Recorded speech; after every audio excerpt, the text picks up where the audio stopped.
આવો આપણે પ્રભુના નામને ધન્યવાદ આપીએ, પ્રભુના નામની સ્તુતિ કરીએ અને પ્રભુનો આભાર માનીએ અને પ્રભુ ઈસુના જીવંત નામમાં વાલા ભાઈઓ અને બહેનો, આપ સર્વને લોગોસ બાઇબલ સ્ટડી તરફથી હું પ્રેમી સલામ પાઠવું છું. આજનો દિવસ એટલે 20મી સપ્ટેમ્બર 2024 અને શુક્રવારનો આ નવો દિવસ આપણા જીવનમાં પ્રભુએ બતાવ્યો. અને આજે જે કલમ, જે વચન, ગીતશાસ્ત્ર તેનો 68મો અધ્યાય અને 20મી કલમ. ગીતશાસ્ત્ર 68 અને 20. ઈશ્વર આપણા તારણનો દેવ છે, મરણથી છૂટવાના માર્ગો પ્રભુ યહોવા પાસે છે. વાલા ભાઈઓ અને બહેનો, છેલ્લા 3 દિવસથી આપણે ગીતશાસ્ત્ર 68નો અભ્યાસ કરીએ છીએ.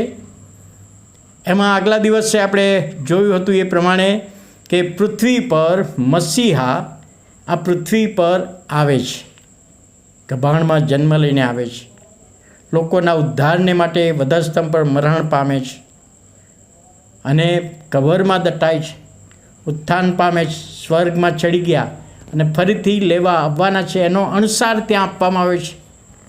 ગઈકાલે આપણે જોયું હતું કે ધન્ય છે પ્રભુ કે રોજ આપણા જીવનનો બોજો ઉચકી લે છે. હવે આ જ વિચારમાં જો આપણે આગળ વધીએ છીએ તો પ્રભુનું વચન અહીંયા કહે છે, મરણથી છૂટવાનો માર્ગ યહોવા પાસે છે. હવે મરણથી છૂટવાનો માર્ગ એટલે પહેલાં તો આપણે એ બાબત જોઈ શકીએ કે 2 પ્રકારના મરણ છે. એક શારીરિક મરણ, જે પૃથ્વી પર મરણ થવાનું છે, પ્રભુ ઈસુ ખ્રિસ્ત આવશે ત્યાં સુધી તો એ મરણ થવાનું જ છે. અને ત્યાર પછી બીજું મરણ, જ્યારે પ્રભુ ઈસુ ખ્રિસ્ત એના લોકને લઈ જશે અને 7 વર્ષ પછી ફરી આવશે અને 1000 વર્ષનું રાજ્ય કરશે, છેલ્લો ન્યાયકાળ, ત્યારે જેઓએ વિશ્વાસ નહીં કર્યો હોય એમને અગ્નિની ખીણમાં નાખવાનું, એટલે પ્રકટીકરણના પુસ્તકમાં એને બીજું મરણ કહેવામાં આવે છે. તો અહીંયા ગીતશાસ્ત્ર 68 ને 20માં એક અગ્નિના ખીણનું મરણ એટલે બીજા મરણથી છૂટવાનો માર્ગ પ્રભુ યહોવા પાસે છે, એ આપણે સમજવું જોઈએ. તો યહોવાની પાસે માર્ગ કયો? યહોવાની પાસે માર્ગ આ વચનમાં જે અગ્નિના ખીણનું મરણ, એનાથી બચવાની વાત કરી છે. તો મેં એ પણ કહ્યું કે આ અધ્યાયમાં પ્રભુ ઈસુ ખ્રિસ્ત પૃથ્વી પર આવ્યા બાળક બનીને, વધસ્તંભ પર મરણ પામ્યા, અને એના પર જો આપણે વિશ્વાસ કરીએ છીએ, એને પોતાના જીવનમાં તારનાર તરીકે સ્વીકારીએ છીએ, તો પેલું બીજું મરણ નહીં થાય. ન્યાયકાળે, છેલ્લા ન્યાયકાળે જેઓએ કદી વિશ્વાસ કર્યો જ નથી એમને અગ્નિની ખીણમાં નાખવામાં આવશે, અનંતકાળિક અગ્નિની ખીણમાં. એનાથી આપણો બચાવ થશે. એટલે પ્રભુનું વચન અહીંયા કે છે, ઈશ્વર આપણા તારણનો દેવ છે અને મરણથી છૂટવાનો માર્ગ પ્રભુ યહોવા પાસે છે. યોહાનની લખેલી સુવાર્તા તેનો 3જો અધ્યાય 16મી કલમ આપણને બધાને આવડે છે. દેવે જગત પર એટલી પ્રીતિ કરી, પોતાનો દીકરો મોકલી આપ્યો, એ સારું કે જે કોઈ તેના પર વિશ્વાસ કરે તેનો નાશ ના થાય. નાશ થાય એટલે જો વિશ્વાસ ના કરે તો અગ્નિની ખીણનો નાશ થવાનો છે, પણ વિશ્વાસ કર્યો છે માટે મરણથી બચવાનો માર્ગ આવ્યો. એટલે અહીંયાથી મરણથી છૂટવાના માર્ગો યહોવાની પાસે છે, એ બાબત આપણે અહીં આગળ જોઈ શકીએ છીએ. ઈશ્વર આપણા તારણનો દેવ છે અને મરણથી છૂટવાના માર્ગો પ્રભુ યહોવા પાસે છે.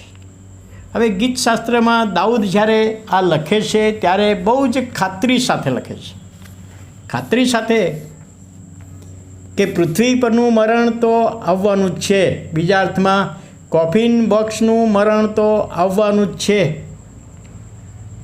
પણ જે બીજા મરણનો સામનો ના કરવો પડે એના માટે પ્રકટીકરણના પુસ્તકમાં પ્રભુનું વચન જે લખવામાં આવ્યું છે, અને મરણથી છૂટવાનો માર્ગ યહોવા પાસે છે. આકાશમાંથી આકાશમાંથી પ્રભુ ઈસુ ખ્રિસ્ત ઉતર્યા,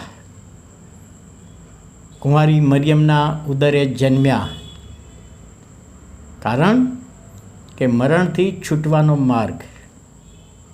યોહાનની સુવાર્તામાં પણ પ્રભુ ઈસુ ખ્રિસ્તે એ જ શિક્ષણ આપ્યું હતું ને, હું માર્ગ છું, હું સત્ય છું અને હું જીવન છું.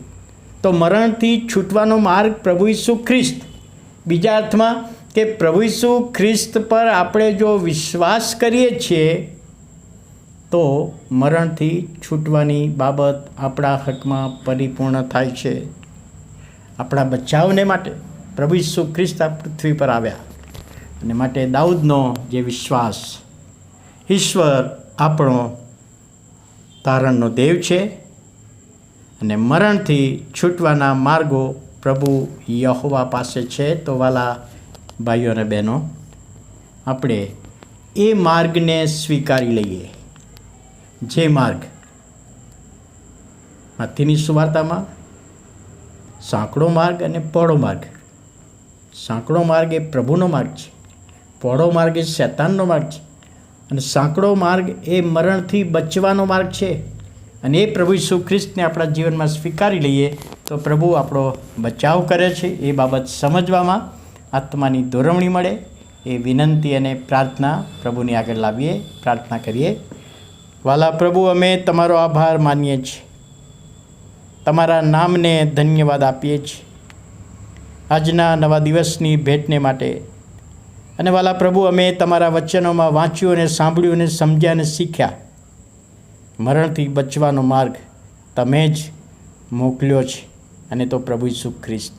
એના પર અમે વિશ્વાસ કરીએ અને બીજા મરણથી બચીએ એના માટે અમે તમારી સહાય માગતા તમારા હાથોમાં સોંપાઈએ છીએ. ઈસુ અમારા પ્રભુના નામમાં સાંભળો અને માન્ય કરો. આમેન.